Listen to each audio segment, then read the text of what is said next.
I guess. In your Speedo? Speedo, right. No, I wasn't sure, you know.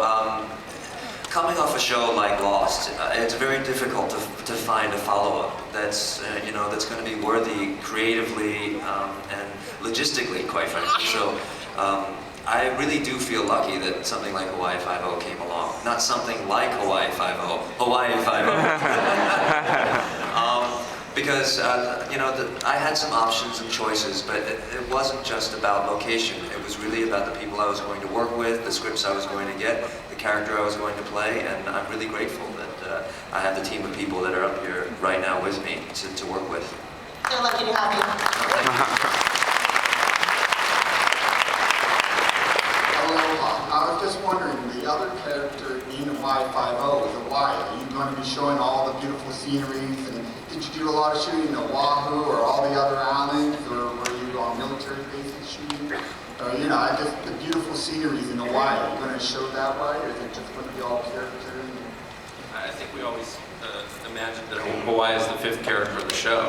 Yeah. And, you know, it's changed a lot since the original series, and it's also very much the same.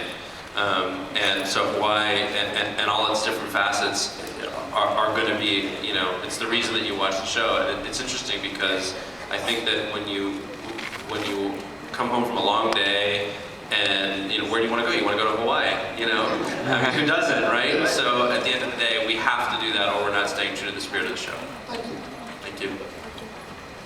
Hello.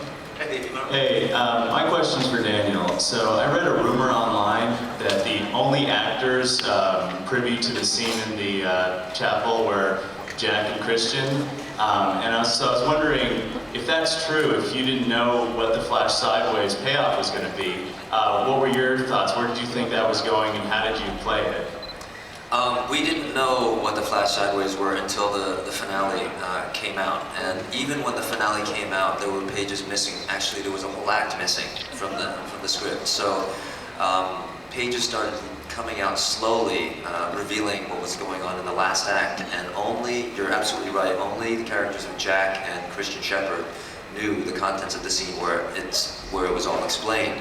So when we were all in the chapel, what ended up happening was Damon and Carlton, who had flown in to be there for that scene, they took us aside and said, this is really what's going on.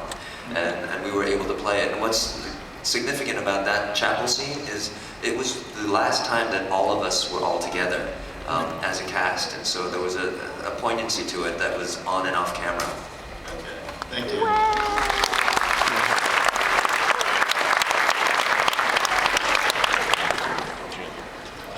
Good morning, everyone. And I must quickly say, Daniel, when I first heard about the show, I was immediately thought, thank God, Daniel gets to stay there and keep his kids in school and everything. This is awesome. My question is, and I know this was something from the original series, is that they obviously was a very multicultural cast. Hawaii is a very multicultural island and everything like that. And occasionally there's some discord, sometimes with mainlanders, and sometimes the Asian and white. And how much do you guys want to portray or go into that sometimes interesting relationship Hawaiians have with everyone else? Or is that an issue that's going to come up at all? Because I do know that it sort of exists over there occasionally. Cowley to answer that question. I think this show is very real. I think politics, island politics for that matter, I think all that's going to play into the show. I don't know if that answers your question, but... That does. I just want to make, that you guys were not kind of like whitewash over it. Just like, it's just a tropical paradise, because I know occasionally there's sometimes other things going on. Not because I'm sure you're being modest, Peter. I know that they're striving for authenticity. You know, when they started casting the show, the fact that they were having two Asians as a group of four is significant because you don't see that on network television very often. Who were local and Hawaiian, and there's a lot of sensitivity to the place where we're shooting, for sure. Awesome. Hi, my name is Lieutenant Michael Smith. I work at the Navy Office of Information in Los Angeles. How you doing? Congratulations, by the way. I just wanted to ask a question about, you mentioned accuracy. I understand one of the main characters, McGarrett's character, has a Navy background. I want to ask you about the accuracy. How important is that for you, and will the U.S. Navy be involved in the future productions of the show? The U.S. Navy has been involved in the pilot, and Phil Strube, who's been our liaison through Transformers, through a lot of things that we've done, has a great relationship with us. The military's been amazing with us, and they will continue to be involved in everything.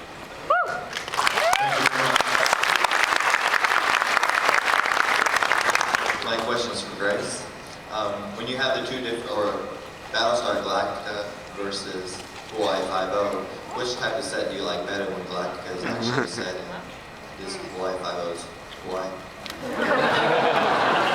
The weird thing is, you guys can hate me, that's fine.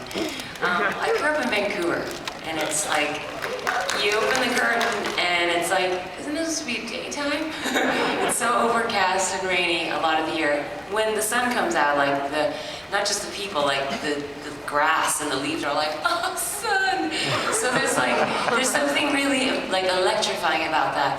And then there's cities that have a lot of sun, and sometimes it can be too much. Hawaii is amazing because it has this beautiful balance of like the breeze, the trade winds, the ocean, and the sun, and it's this great temperature. I think if you can be in the water, it's even more amazing. But we don't always get to be in the water with Mai Tais when we're working. So it's Mai Tais while you're working?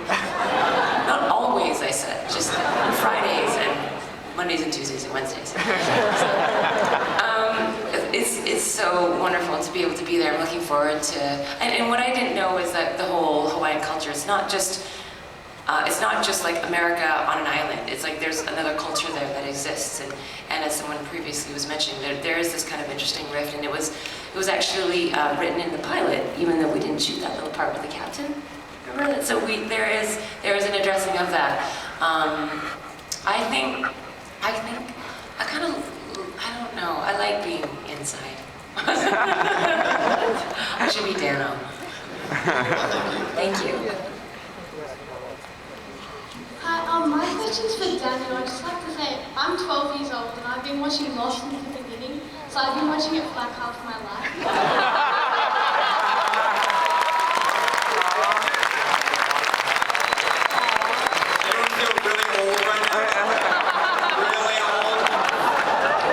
I just wanted to ask, what was your favorite episode to shoot out of all? Wow, that's a really difficult question. And if I tell you the answer, you may not even remember it because you may not have been reading or writing. I honestly think my favorite episode was the finale of season 1, when the raft. What's that? It was good?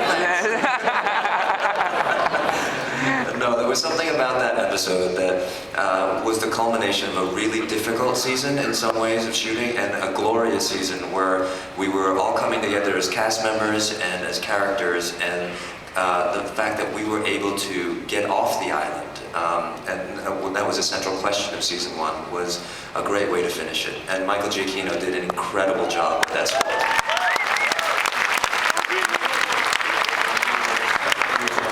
Very good year when you were 7 years old.